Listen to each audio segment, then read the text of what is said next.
Mira Chen stood at the entrance of Lincoln High School, her hands shaking slightly. She had faced alien warships without fear. She had commanded thousands of soldiers in battles across space. But right now, looking at the crowded hallway full of teenagers, she felt more scared than she had ever been during the war. She was 14 years old. 3 years ago, when she was only 11, aliens called the Zerathi had invaded Earth. They came in massive ships, destroying cities and killing millions.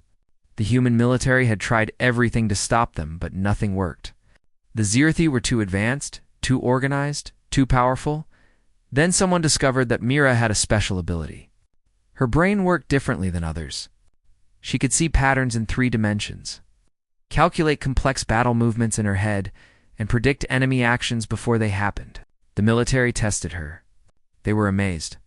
Within weeks, 11-year-old Mira Chen became the youngest tactical commander in human history. For 3 years, she lived on military bases and command ships. She barely slept. She studied enemy movements, planned attacks, and made decisions that saved millions of lives. She also made decisions that cost thousands of lives. At age 12, she ordered 3,000 soldiers into a dangerous position. 400 of them died. But their sacrifice saved Earth. Mira still saw their faces every night in her dreams. 6 months ago, the war ended. Humanity won. The Zerathi retreated. Mira was given medals, money, and honors. Then the military sent her home. Her parents, who she barely remembered, hugged her and cried. They told her she needed to be a normal teenager now. They enrolled her in regular school, but Mira did not know what normal meant. She took a deep breath and walked into the school. Students rushed past her, laughing and talking. They were worried about tests, homework, and weekend plans. Mira tried to blend in, but she felt like an alien visiting a strange planet. Her first class was algebra. The teacher, Mr. Rodriguez, explained basic equations. Mira had used advanced calculus during the war to calculate firing trajectories and orbital mechanics. This felt too simple, almost insulting. She finished the worksheet in 3 minutes and sat quietly while others struggled. "Mira, would you like to help other students?" Mr. Rodriguez asked. "No, thank you," Mira said quietly. She did not want attention. During lunch, Mira carried her tray to an empty corner table. She sat alone, watching other students interact. They hugged, laughed, teased each other, and shared food. It looked complicated and exhausting. A girl with bright eyes and a friendly smile approached her table. "Hi, I'm Sophie Kim. You're new, right? Want to sit with us?" Mira looked up at Sophie, then at the table full of girls behind her. They were all smiling and waving. "I am fine here," Mira said. "Come on, nobody sits alone on their first day." Sophie grabbed Mira's tray and started walking. Mira had no choice but to follow. At the table, Sophie introduced everyone. There was Emma, who loved fashion. There was Jessica, who played soccer. There was Rachel, who wanted to be a singer. They all seemed nice, but Mira did not know what to say to them. "So where did you move from?" Emma asked. "I did not move. I just started school," Mira said. "Oh, were you homeschooled?" Jessica asked. "Something like that," Mira replied. She could not tell them the truth. The military had told her to keep a low profile. "There's a pop quiz in history today," Rachel groaned. "It's literally the worst thing ever." Mira spoke without thinking. "No, it is not." Everyone looked at her. I have seen the worst thing ever," Mira continued. "A pop quiz is not it." The table went silent. Sophie tried to laugh it off. "Well, yeah, I guess you're technically right. So what's the worst thing you've seen?" Mira realized her mistake. I should not have said that. "Excuse me." She stood up and left the table, throwing away her barely touched food. The rest of the day was difficult. Teachers asked questions she could answer easily, but she stayed quiet. Students tried to talk to her, but she gave short responses. By the end of the school day, Mira felt completely exhausted. That evening, she sat in her bedroom. Her mother had decorated it with posters of pop singers Mira did not recognize. There were stuffed animals on the bed and colorful curtains on the windows. It looked like a normal teenage girl's room, but it did not feel like hers. Mira lay on her bed and stared at the ceiling. She missed the clear purpose of military life. During the war, she always knew what to do. There were objectives, strategies, and clear problems to solve. Here, everything felt confusing and pointless. Her phone buzzed. It was a message from Dr. Patel, the therapist the military had assigned to her. "How was your first day?" Mira typed back. "I do not belong here." Dr. Patel replied quickly. "Give it time. You're learning a new skill. Be patient with yourself." Out. But patience had never been Myra's strength. During the war, hesitation meant death. Quick decisions saved lives. Now, she was supposed to slow down, relax, and be a normal teenager. Mira closed her eyes. In her mind, she could still see the tactical displays from the command center. She could hear Admiral Hassan's voice giving reports. She could feel the weight of command, the responsibility of protecting Earth. She missed it. She hated herself for missing it, but she did. A knock on her door interrupted her thoughts.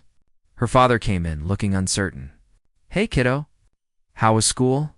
"Fine," Mira said automatically. Her father sat on the edge of her bed. "I know this is hard, but you're home now. You're safe. You can just be a kid again." Mira wanted to tell him that she was never really a kid. She wanted to explain that she did not know how to be what he wanted her to be. But she could not find the words. "I'm tired." "Can we talk tomorrow?" she asked. Her father nodded and left, looking sad. Mira felt guilty for disappointing him. She was too exhausted to care. As she lay in the darkness, Mira wondered if she would ever feel normal, or if the war had changed her so completely that she would never fit into the peaceful world she had fought so hard to protect. Part 2. Old Ghosts. New battles. 2 weeks passed and Mira was still struggling. Every day felt like walking through a minefield, except she could not see where the mines were hidden in history class. Mr. Peterson was teaching about the HFY War. He showed pictures and explained the timeline of events. Most of it was correct, but some details were wrong. He described the Battle of Europa Station as a defensive victory, but Myra knew it was actually a planned offensive that looked like defense. The human commanders used traditional defensive strategies. Mr. Peterson said confidently. Mira raised her hand before she could stop herself. "That is not accurate." The class went quiet. Mr. Peterson looked surprised. "Excuse me?" Europa Station was not defensive. It was an offensive trap. The commander made it look defensive to draw the Zerathi fleet into range of the hidden railgun platforms. "And how would you know that?" Mr. Peterson asked, sounding annoyed. Mira realized she had said too much. That information was still classified. "I read about it." She lied poorly. After class, the principal called Mira to her office. Principal Davis was a kind woman with gray hair and worried eyes. "Mira, I know adjusting is difficult, but you need to be careful about what information you share. Some of your military knowledge is still classified." "I understand." "I am sorry," Mira said quietly. "The government sent me your file. I know who you are and what you did. I'm here to help you, not punish you. But you need to try harder to blend in." Mira nodded. She understood the message clearly. Hide more of yourself, not less. That weekend, Sophie invited Mira to go to the mall with her friends. Mira did not want to go, but her mother encouraged her. "It'll be good for you to spend time with girls your age." At the mall, Sophie and her friends went from store to store, trying on clothes and taking pictures. Mira followed along, not understanding the appeal. Why did people need so many different outfits? During the war, she had worn the same uniform every day, while the others looked at jewelry. Mira found herself analyzing the mall's layout. She noticed the security cameras, the exit routes, and the weak points in the building's design. Old habits were hard to break. "Mira, what do you think of these earrings?" Emma asked, holding up sparkly blue ones. "They are nice," Myra said, though she did not really have an opinion. They went to the food court for lunch. While standing in line, someone dropped a shopping bag nearby. It hit the ground with a loud bang. Mira's body reacted before her mind could think. She dropped into a defensive crouch. her hand reaching for a sidearm that was not there. Her eyes scanned for threats, her breathing quick and controlled. When she looked up, everyone was staring at her. The other shoppers, Sophie's friends, random strangers, they all looked confused and concerned. "Sorry, I thought I heard something," Mira stammered, standing up slowly. Sophie tried to help. "It's okay. It was just someone dropping their bag." But Jessica whispered to Rachel, and Mira saw it. She saw the looks, the judgment, the fear. They thought she was crazy, or dangerous, or broken. "I need to go home," Mira said suddenly. She walked away before anyone could stop her, calling her father to pick her up. That evening, her father tried to talk to her. He sat next to her on the couch while her mother made dinner. Sophie called. "She's worried about you."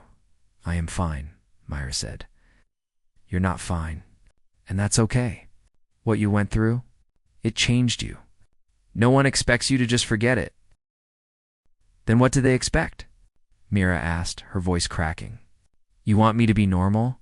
"The school wants me to be normal, but I do not know how. For 3 years, my decisions saved millions of lives.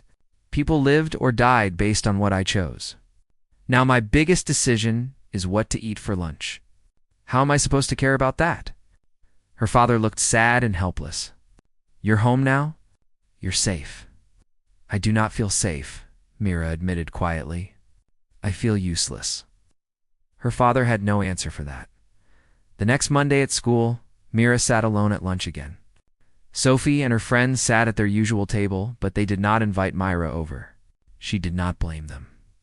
Then a boy approached her table. He had messy black hair and was carrying a tablet covered in engineering stickers. "You're Myra Chen, right?" "Yes," Mira said cautiously. "I'm Jake Martinez. I'm in your math class. Can I ask you something?" Mira nodded. "During the war, you helped design the Mark 7 combat drones, right? The ones with the adaptive learning algorithms?"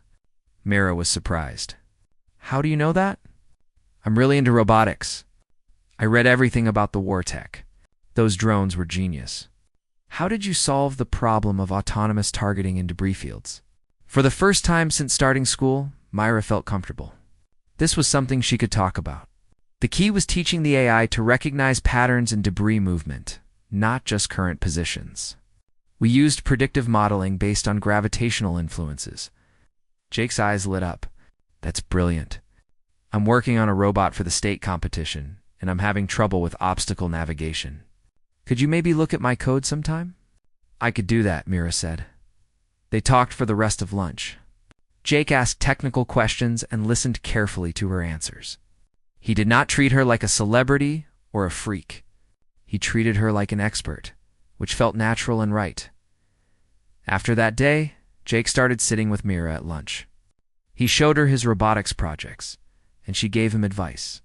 They talked about engineering, physics, and science fiction books. Jake did not try to make her be social or normal. He just accepted her as she was. But even with Jake's friendship, Mira still struggled. The nightmares got worse. Every night she relived the worst moments of the war. She saw the faces of soldiers who died following her orders. She heard the screams from burning ships. She woke up gasping, covered in sweat. Her mother found her awake at 3 a.m, sitting by the window. "Sweetie, you need to sleep." "I cannot," Myra said. "When I close my eyes, I see them. All the people who died because of me. You saved billions of people," her mother said gently. "That does not bring back the ones who died." The lack of sleep affected everything. Mira started making mistakes. In a group project for English class, she argued with another student about leadership strategy. She called his ideas tactically stupid and suggested an approach that would work for military operations but made no sense for a school presentation. The teacher pulled her aside. "Mira, you need to learn to work with others without being so harsh." "I was just trying to help," Mira said, frustrated. "I know. But not everything is a military operation. Sometimes people need patience and kindness, not efficiency." That night, Mira looked at herself in the mirror. She had dark circles under her eyes. She looked tired and angry. This was not who she wanted to be. But she did not know how to change. Her phone buzzed with a message from Sophie. "Hey, are you okay? I know the mall thing was weird, but we don't think you're crazy or anything. Want to try again sometime?" Mira stared at the message for a long time before responding. "I do not know if I can be the friend you want," Sophie replied immediately. "I don't want you to be anything except yourself. That's what friends do." Mira felt tears forming in her eyes. She quickly wiped them away. Maybe there was hope after all. Part 3. The Price of Peace. Everything changed. During the school assembly on Wednesday morning, the entire school gathered in the auditorium for a special presentation. A veteran from the HFY War had come to speak. His name was Colonel Roberts, and he had fought in several major battles. He walked with a slight limp and had scars on his face. "I want to talk to you about the young heroes of the war," Colonel Roberts said. "People who gave everything to protect Earth. Some of them were barely older than you." He clicked a remote and images appeared on the large screen behind him. Soldiers in combat gear, pilots in their cockpits, medics treating the wounded. Then a new image appeared. It showed a young girl in a military uniform standing in a command center. She looked serious and focused, her eyes studying holographic displays of space battles. The caption read, "Commander Mira Chen, age 11, Tactical Operations." The auditorium exploded with whispers. Heads turned, looking for Mira in the crowd. She sank lower in her seat, wanting to disappear. "Commander Chen became the youngest tactical commander in human history," Colonel Roberts continued. "She planned and executed operations that saved millions of lives. She saw things no child should see and made decisions no child should have to make. Heroes like her remind us that courage has no age limit." After the assembly, everything was different. Students crowded around Myra in the hallways. Some wanted autographs. Others wanted to take pictures with her. Some just stared at her with wide eyes. "Is it true you commanded an entire fleet?" One boy asked. "Did you really kill thousands of Zerathi?" A girl asked excitedly. "Can you sign my notebook?" Another student pushed forward. Mira felt trapped and overwhelmed. She pushed through the crowd and ran to the bathroom, locking herself in a stall. Her hands were shaking. Her breathing was fast and uneven. This was exactly what she had been afraid of. She stayed there until the bell rang and the hallways emptied. Then she grabbed her backpack and left school without telling anyone. She walked home, ignoring the messages on her phone. For 3 days, Mira did not go to school. She stayed in her room, refusing to talk to anyone. Her parents were worried but did not know how to help. Dr. Patel called several times, but Mira did not answer. On the 3rd day, someone knocked on her bedroom door. "Myra, it's Sophie. Your mom let me in. Can we talk?" "Go away," Myra said. "No," Sophie said firmly. She opened the door and came in anyway. She sat on the floor next to Mira's bed. "I get why you didn't tell us who you are. That must be really hard to carry around."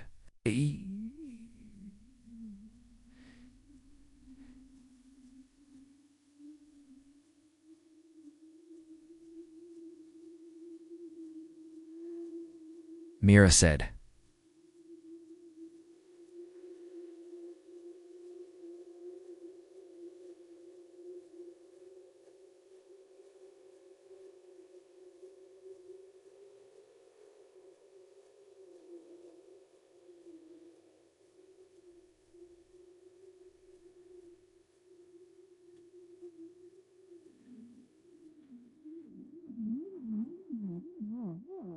Redder were war.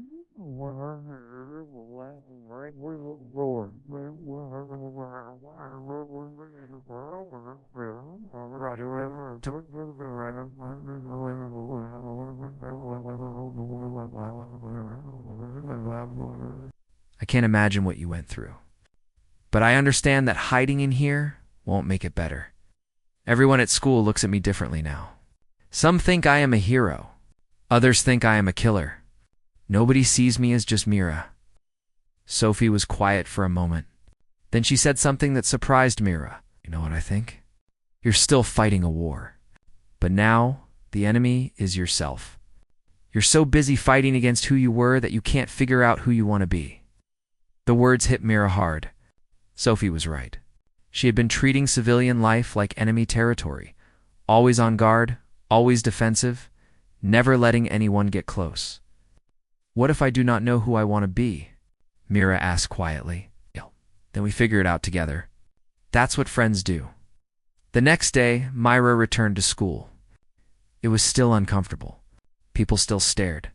But Sophie walked with her in the hallways, making it slightly easier. During lunch, Mira made a decision. She asked Jake and Sophie to stay after they finished eating. "I want to start a club. Something focused on strategy, engineering, and practical problem solving. Would you help me?" Jake immediately agreed. "That sounds awesome. I'm in." Sophie laughed. "I'm terrible at all those things, but sure. Someone needs to handle the social stuff you two will forget about." They went to the principal's office together. Principal Davis listened to their proposal. "A technical strategy club? That's unusual, but I think it's a good idea. It'll give you a positive way to use your skills, Mira." The club started the following week. Mira expected maybe 5 people to show up. Instead, 15 students came to the first meeting. Some were interested in engineering. Others liked strategy games. A few were just curious about Mira. Mira prepared a presentation on basic game theory and tactical thinking. She kept it simple and practical, using examples from board games and video games rather than military operations. To her surprise, people seemed genuinely interested. They asked good questions. They wanted to learn. For the first time since returning to civilian life, Myra felt competent and useful. These students were not there because she was famous. They were there because she could teach them something valuable. After the meeting, Jake pulled her aside. "That was great. You're a really good teacher." "Thank you," Mira said, feeling genuinely happy. But her happiness was short-lived. That evening, she received a secure message on her old military communicator. It was from Admiral Hassan, her former commanding officer. "Commander Chen," the message read. "We have a situation that requires your expertise. The Zirathi are sending a diplomatic delegation to Earth for peace treaty negotiations. They specifically requested your presence as a sign of good faith. The decision is yours, but we believe your involvement could help secure lasting peace. Please respond within 24 hours. Mira stared at the message, her heart racing. She had been trying so hard to move forward, to be normal. Now the past was pulling her back. She showed the message to her parents. Her father immediately said no. "Absolutely not. You're done with that life. They can't keep asking you to." "Sacrifice your childhood," her mother agreed. "You need to heal, not go back to that world." Mira called Dr. Patel and read her the message. "What do you think I should do? What do you want to do?" Dr. Patel asked. "I want to help. If I can make peace real and prevent another war, should I not try?" "That's not your responsibility anymore, Mira. You've given enough." But Mira could not let it go. The Zarathi were asking for her specifically. Maybe she could help end the conflict permanently. Maybe this was her chance to make something good come from all the pain and loss. That night, she sent her response to Admiral Hassan. "I will attend." The next day, she told Sophie and Jake what was happening. They were sitting in the library during study hall. "The military is sending a transport to pick me up on Friday," Mira explained. "I will miss school for a few days. Is this safe?" Sophie asked, worried. "It is a diplomatic meeting, not a battle. I'll be fine." Jake looked concerned but understanding. "Will you come back?" "Of course," Mira said. "We have a club to run." Friday came quickly. The military transport arrived at the school in the afternoon, causing quite a scene. Students and teachers watched as Myra walked across the parking lot in her civilian clothes, carrying only a small backpack. Sophie ran up and hugged her quickly. "Come back, okay? We're not done being friends yet." "I will," Mira promised. As the transport lifted off, Mira looked down at the school, getting smaller below her. She felt torn between two worlds. The military world, where she knew her purpose and value. The civilian world, where she was still learning how to belong. She did not know which one was really home. Maybe neither, or maybe both. But right now, she had a job to do. And despite everything, that felt right. Part 4. Between Two Worlds. The transport landed at the United Nations Space Command headquarters in Geneva. As Mira stepped out, she felt a strange mix of comfort and unease. This place had been her home during the war. She knew these buildings, these people, these procedures. 2 officers saluted her as she entered the main building. "Commander Chen, welcome back."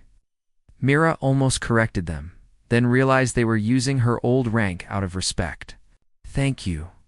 Admiral Hassan met her in the main hallway. He was a tall man with gray hair and kind eyes that had seen too much war. When he saw Mira, his expression softened. "Mira, thank you for coming." "He said it was important," Mira replied. They walked together through the familiar corridors. Officers and analysts nodded respectfully as they passed. Some looked sad to see her back. Others looked relieved, as if her presence alone made them feel safer. "You shouldn't have to do this," Admiral Hassan said quietly. "You've given enough." "We all know that. So have you, sir," Mira said. "But we are both here anyway." The Admiral smiled slightly. "Still wise beyond your years." He led her to a briefing room where several diplomats and military officials waited. They explained the situation. The Zirathi delegation would arrive tomorrow. The peace negotiations had been difficult. Trust was low on both sides. The Zirathi had specifically requested Mira's presence, saying they respected her tactical mind and saw her as an honest opponent. "They trust you more than they trust us," one diplomat explained. "Strange as that sounds, not so strange," Mira said.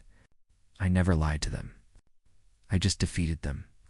That night, Mira stayed in guest quarters on the base. She lay in the small military bed, staring at the ceiling. It felt more familiar than her bedroom at home, which bothered her. She did not want this to feel like home anymore. She texted Sophie, "I am here. Everything is fine." "How was school?" Sophie responded immediately, "Boring without you." Jake tried to run the club meeting. It was chaos. "We need you back," Mira smiled. It was nice to be needed for something other than war. The next day, the Zirathi arrived. Their ship landed outside the headquarters, large and dark against the blue sky. When the delegation emerged, even Mira, who had fought them for years, felt a moment of instinctive fear. The Zirathi were tall, almost 7 feet, with bodies that looked like a cross between insects and crustaceans. They had hard shells in shades of dark blue and purple. Their heads had multiple eyes that could see in different directions at once. Their mouths clicked and chittered when they spoke, and translators converted their language into human words. Leading them was Kreshter, a war leader Mira recognized from intelligence reports. During the war, Kreshter had commanded the Zirathi forces in the outer colonies. He was smart, ruthless, and effective. Mira had beaten him twice and lost to him once. When Kreshter entered the negotiation room, his multiple eyes fixed on Mira immediately. He made a gesture with his front limbs that the translator interpreted as respectful acknowledgement. "Commander Chen," his voice came through the translator, sounding metallic but clear. "The small human who thought larger than her size, we honor your tactical mind. You cost us much during the war." War leader Mira responded carefully. "I recognize your strategic skill as well."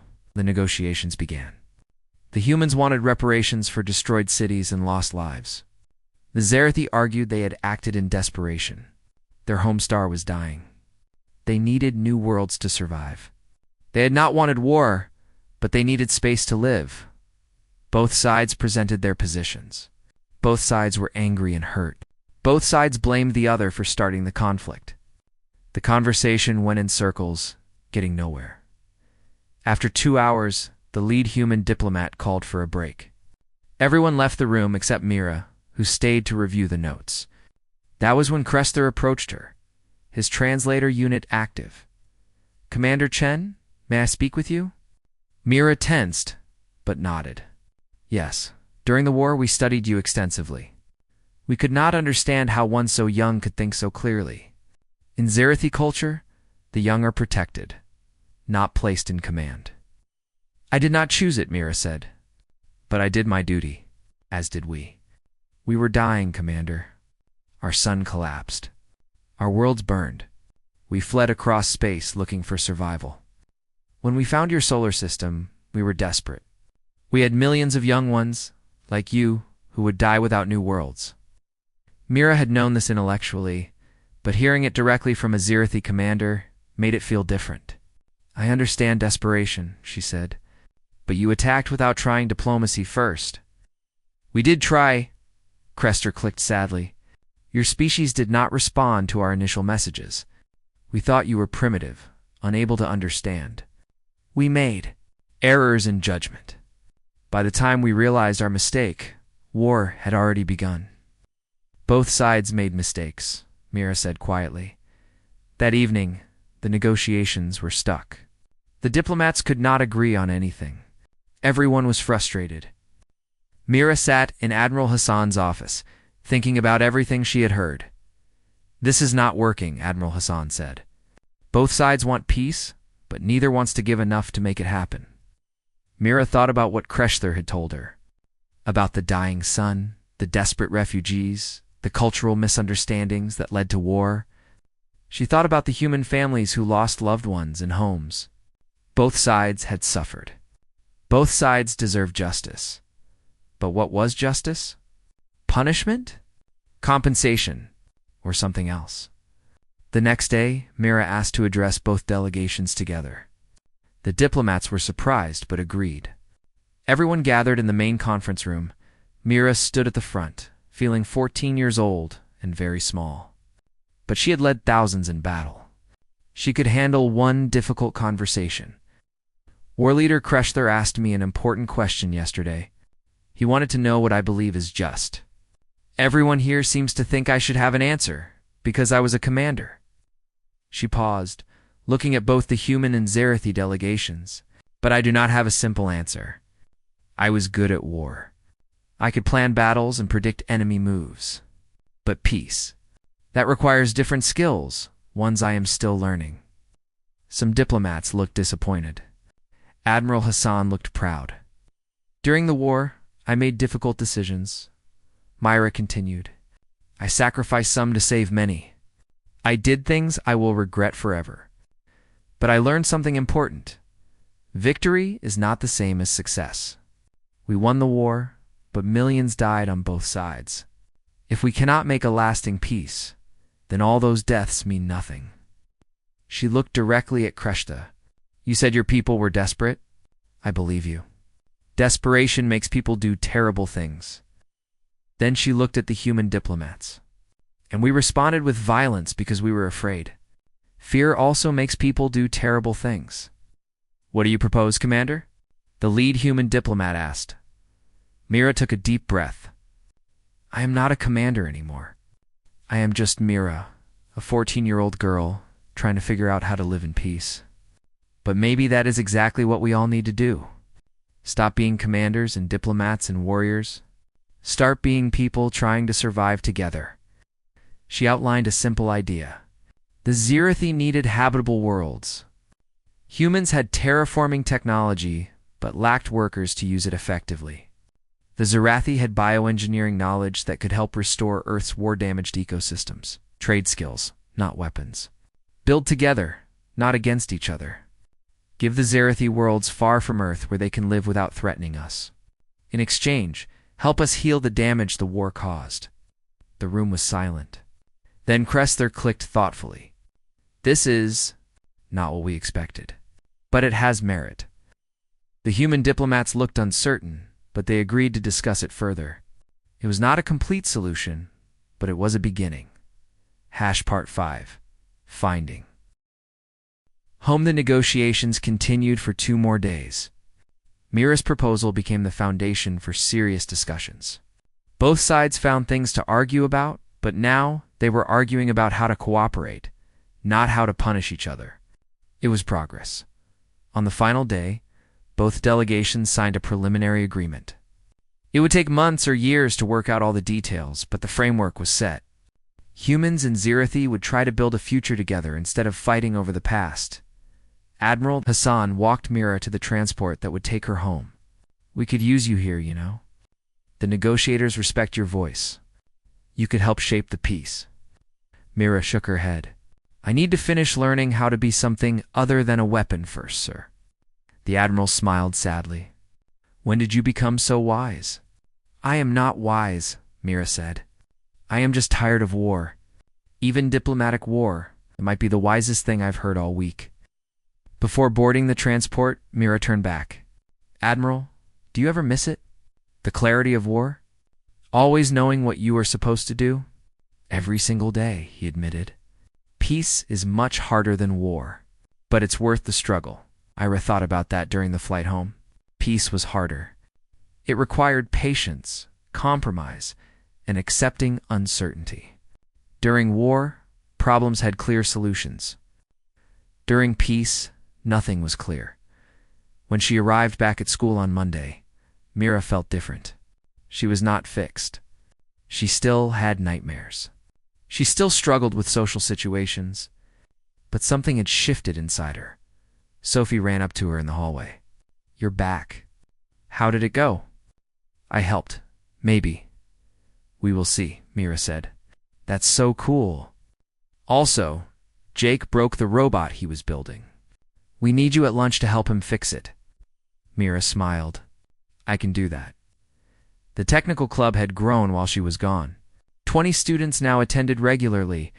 They worked on engineering projects, played strategy games, and discussed problem-solving approaches. It was not military work, but it was meaningful.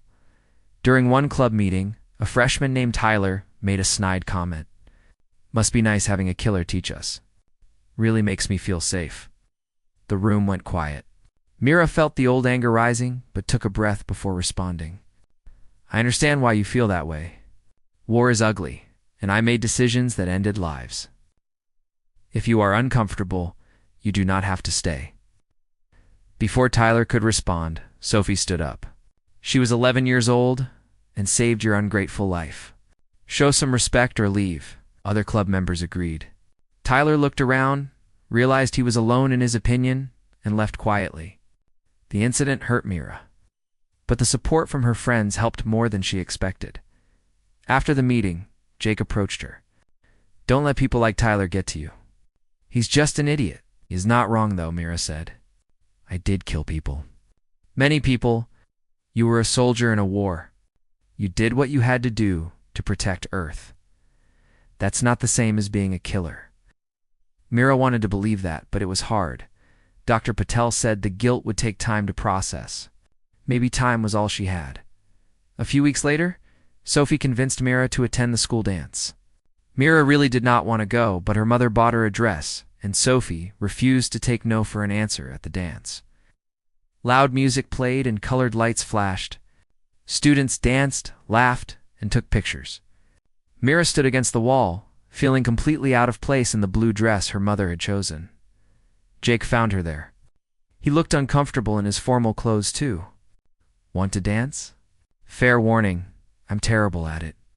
I am also terrible at it, Mira admitted. Perfect. We can be terrible together.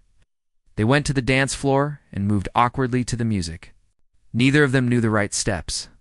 Jake stepped on Mira's foot twice. Mira accidentally elbowed him once. But somehow, being bad at something together made it fun. Sophie danced nearby with her friends, looking happy that Mira was participating. Emma took a picture of everyone, including Mira, who managed a small smile. For a moment, Mira felt almost normal. Not the fake normal she had been trying to achieve. Real normal. The kind where you do something silly with friends and do not worry about tactical advantages or strategic positions. Just existing in the moment. That night, lying in bed, Mira realized something important. She had been waiting to feel completely healed before allowing herself to be happy. But maybe that was backwards. Maybe happiness was part of healing, not the reward for finishing it. She still had nightmares that week, but they were slightly less frequent. She still struggled with social situations, but she was getting better at recognizing when she said something wrong. Progress was slow and imperfect, but it was real. In therapy, Dr. Patel asked her usual question. How are you feeling this week? I am afraid, Mira admitted. During the war, I was important. I saved lives and made decisions that mattered. Now I am just a teenage girl. What if that is not enough? What if I am not enough without being Commander Chen? Who decides if you're enough? Dr. Patel asked. Mira thought about that. Her parents thought she was enough. Sophie and Jake thought she was enough. Her club members valued her teaching. Even Admiral Hassan had said she was wise. Maybe I do, Mira said slowly. Maybe I decide if I am enough. And are you? Mira did not answer immediately. Then she said, I am working on it. 3 months after returning to school, Mira sat in her bedroom doing homework. The posters of singers were still on the walls, but she had added some of her own decorations. Star charts showing constellations, not battle positions. Photos from the club showing her friends smiling. A drawing Sophie had made of their friend group, with Mira right in the center. Her phone rang. It was Admiral Hassan. Mira, I wanted to tell you personally. The Earth-Sarathi Cooperation Agreement was officially signed today. They're building a joint space station to oversee the terraforming projects. They want to name it after you. Please do not do that, Mira said immediately. Why not? You helped make this peace possible, because I do not want to be a symbol anymore. Name it something hopeful instead, like new beginnings or second chances. Admiral Hassan laughed. You've changed, Commander. I am not a commander anymore, Mira said gently. I am just Mira, and I am okay with that. After they hung up, Mira's mother knocked on her door. Want to watch a movie with us? Your father is making popcorn? Yes, Mira said, closing her laptop. I would like that. They watched a comedy that Mira did not fully understand, but her father's terrible jokes made her laugh anyway. Not because they were funny, but because this was what families did. They spent time together, made bad jokes, and enjoyed simple moments. The next day at school, Sophie complained about the math test. Jake showed Mira his latest robot design. A new student asked if they could join the technical club. Someone asked Mira for advice on a strategy game. These were small, ordinary moments. During the war, Mira had commanded fleets and changed history. Now she helped friends with homework and taught club meetings. Some people might think that was a step down. But Mira was learning that extraordinary circumstances do not make you extraordinary. Sometimes the bravest thing you can do is choose to be ordinary. The war had made her Commander Chen, the tactical genius who saved Earth, that would always be part of her story. But it did not have to be her entire story. Now she was also Mira, the girl who was terrible at dancing. Mira, who helped her friends with engineering projects. Mira, who was learning to laugh at bad jokes and enjoy simple moments. She was both people. The warrior and the teenager. The commander and the student. The hero and the work-in-progress as she walked to her next class. Mira thought about the girl who had stood terrified at the school entrance months ago. That girl had been afraid of everything, unable to let go of the past or embrace the future. Mira was still afraid sometimes. She still had bad days when the nightmares were worse and nothing felt right. She still struggled to understand social rules and say the right things, but she was trying. Every day she tried a little harder, and slowly, bit by bit, she was learning something the war had never taught her: how to live with herself. The war was over. The real challenge had just begun. But for the first time since coming home, Mira believed she might actually win this battle, not by being perfect or by forgetting what she had been, but by accepting both her past and her future, and finding a way to be whole. She was 14 years old. She had saved the world. Now she was learning to save herself, and that was enough. The end.